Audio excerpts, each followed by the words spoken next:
जगत की असत्ता एवं अजातवाद की स्थापना। देवी सरस्वती ने कहा, कल्याणी, वही ब्राह्मण अब राजा होकर तुम्हारा पति हुआ है, और जो अरुंधति नाम वाली ब्राह्मणी थी वह तुम हो। तुम ही दोनों सुंदर दंपत्ति यहाँ पर राज्य करते हो। तुम्हारे पूर्व जन्म का यही सारा सृष्टि क्रम है जिसे मैंने कह सुनाया। ब्रह्म रूप आकाश में जीव भाव की भ्रांति होने से ही ये सब कुछ प्रतीत होता है।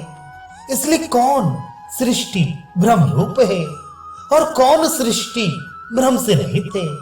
सारी सृष्टि ही अनर्गल अनर्थ बोध के सिवा दूसरा कुछ नहीं है। श्री वशिष्ठ जी कहते हैं, रघुनंदन, देवी सरस्वती का यह वचन सुनकर लीला के सुंदर नेत्र आश्चर्य से खिल उठे। वह इस प्रकार बोली। लीला ने कहा, देवी, आपकी बात तो सत्य ही होगी। मैं उसे मिथ्या कहने का साहस नहीं कर सकती, परंतु ऐसी विरुद्ध बात कैसे संभव हो सकती है? कहां ब्राह्मण का जीव अपने घर में है और कहां इतने बड़े विशाल प्रदेश में हम लोग स्थित हैं।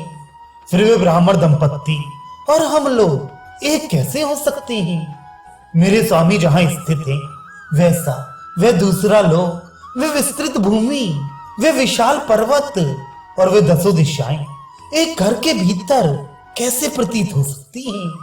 सर्वेश्वरेश्वरी, यदि कोई ऐसा कहे कि एक सरसों के दाने के भीतर मतवाला ऐरावत हाथी बंधा हुआ है, परमाणु के भीतर बैठे हुए एक मच्छर ने सिंह समूहों के साथ युद्ध किया, सुमेरु पर्वत कमल गट्टे के भीतर रखा हुआ है, तो जैसे ये सारी बातें असंभव होने के कारण असमंजस प्रतीत होती हैं, ठीक नहीं लगती, उसी प्रकार उस घर के अंदर ये विशाल भूलोक और पर्वत हैं, ये कथन भी असंभव एवं असंगत ही जान पड़ता है। देवी सरस्वती बोली, सुंदरी, मैं यह झूठ नहीं कह रही हूं।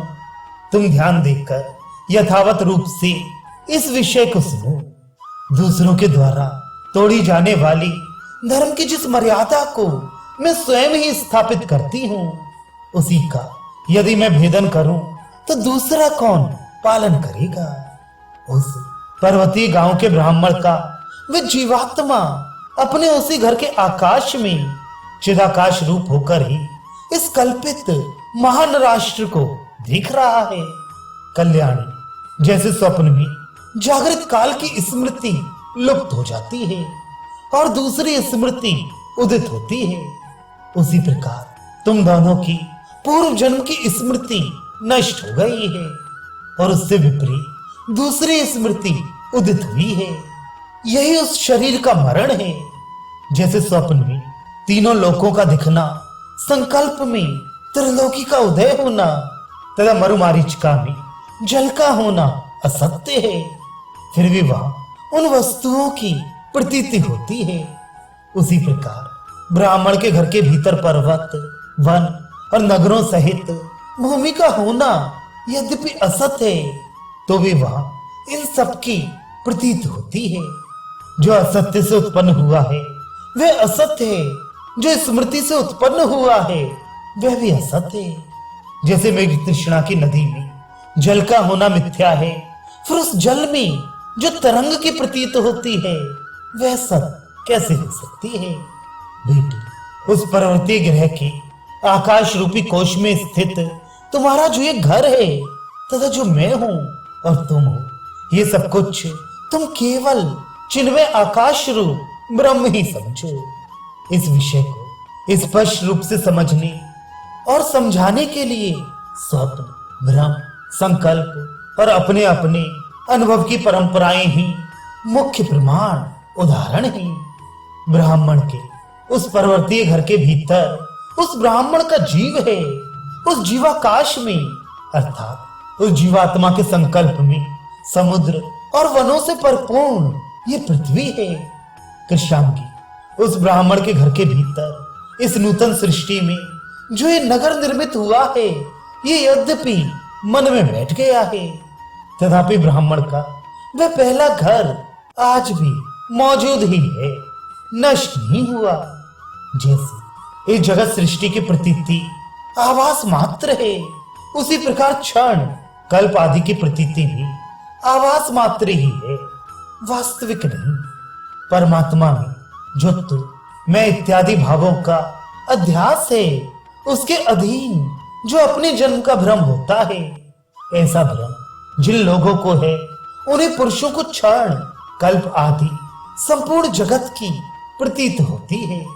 उत्तम व्रत का पालन करने वाली लीले मरण काल की मिथ्याभूत मूर्छा का अनुभव करके जब जीव पूर्व जन्म के सभी भावों को भुला देता और दूसरे नूतन भाव को देखने या अनुभव करने लगता है, तभी वह पलक मारते मारते मन में यह स्मरण करने लगता है कि मैं आधेय हूं और इस आधार में स्थित हूं।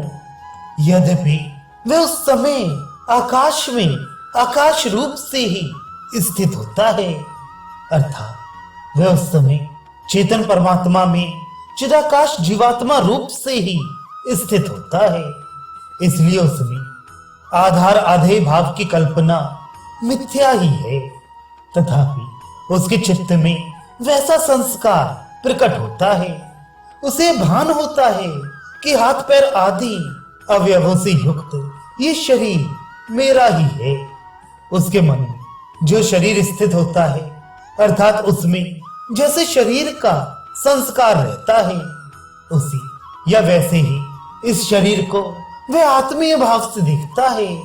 उसे जान पड़ता है कि मैं इस पिता का पुत्र हूं। इतने वर्षों की मेरी अवस्था हो गई, ये मेरे मनोरम भाई बंधु हैं, ये मेरा रमणीय घर है। जब मेरा जन्म हुआ तब मैं बालक था और अब बढ़कर ऐसा हो गया हूं। स्वप्न में दृष्टा और दृश्य रूप से जो विभिन्न पदार्थ कल्पित होते हैं, उन सब में अदृश्य रूप से जो चेतन स्थित होता है, वही उन स्वप्नगत पदार्थों का बाद होने पर एक रस चेतन रूप से पुनः दृष्टि गोचर अनुभव का विषय होता है।